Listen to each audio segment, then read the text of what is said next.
మంచిదని తెగ తాగుతున్నారా? మీరు డయాబెటిస్ను కొని తెచ్చుకున్నట్లే భారతదేశంలో డయాబెటిస్ కేసులు వేగంగా పెరుగుతున్నాయి. డయాబెటిస్ ఉన్నవారు స్వీట్లు తినకుండా ఉండాలి.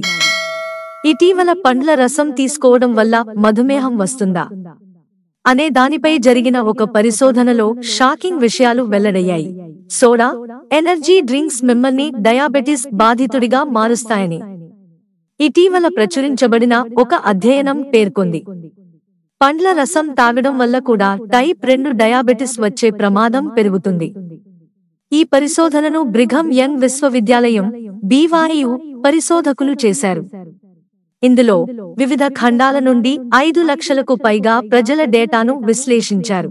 ప్రతిరోజు 350 మిల్లీలీటర్లు సోడా లేదా ఎనర్జీ డ్రింక్ తీసుకోవడం వల్ల టైప్ 2 డయాబెటిస్ వచ్చే ప్రమాదం 25% పెరుగుతుందని పరిశోధనలో తేలింది. అదే సమయంలో ప్రతిరోజు 250 మిల్లీలీటర్లు పండ్ల రసం తీసుకోవడం వల్ల ఈ ప్రమాదం 5% పెరుగుతుంది. పండ్ల రసం శరీరంలో చక్కెర స్థాయిని వేగంగా పెంచుతుందని పరిశోధనలో తేలింది. ప్రతిరోజు వీటిని తాగడం వల్ల టైప్ డయాబెటిస్ వచ్చే ప్రమాదం పెరుగుతుంది. పరిశోధనలో నిర్దిష్ట పండు పేరును ప్రస్తావించలేదు. కానీ ప్రతిరోజు 250 మిల్లీలీటర్లు ఏదైనా రకమైన పండ్ల రసం తీసుకోవడం వల్ల మీకు డయాబెటిస్ వస్తుందని దానిలో వివరించారు. ఏదైనా రకమైన పండ్ల రసాన్ని క్రమం తప్పకుండా తీసుకోవడం వల్ల డయాబెటిస్ వచ్చే ప్రమాదం పెరుగుతుందని, ఈ విషయంలో జాగ్రత్తగా ఉండాలని పరిశోధకులు వివరించారు. జ్యూస్ కంటే నేరుగా తినడమే మంచిదంట. పండ్ల రసం కంటే మొత్తం పండ్లు తినడం ఎక్కువ ప్రయోజనకరంగా ఉంటుందని పరిశోధనలో తేలింది. ఇది మధుమేహ ప్రమాదాన్ని పెంచదు. పండ్లు, తృణధాన్యాలు లేదా పాల ఉత్పత్తులలో ఉండే చక్కెర ప్రమాదకరం కాదు. అదేవిధంగా ఫైబర్, ప్రోటీన్, ఇతర పోషకాలు కూడా చక్కెర స్థాయిని పెంచవు. జామున్, కాకరకాయ, ఆకుపచ్చ కూరగాయలు డయాబెటిక్ రోగులకు ప్రయోజనకరంగా ఉంటాయి.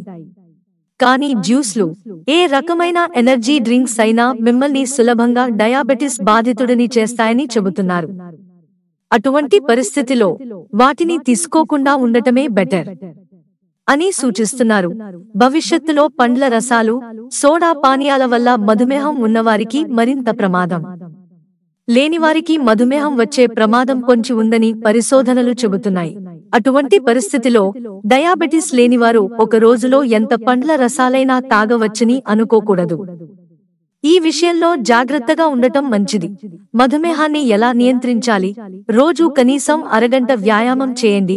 మీ ఆహారాన్ని జాగ్రత్తగా చూసుకోండి. ఆరోగ్యకరమైన వాటిని తినండి. తీపి పదార్థాలు తక్కువగా తినండి. మానసిక ఒత్తిడికి గురికావద్దు.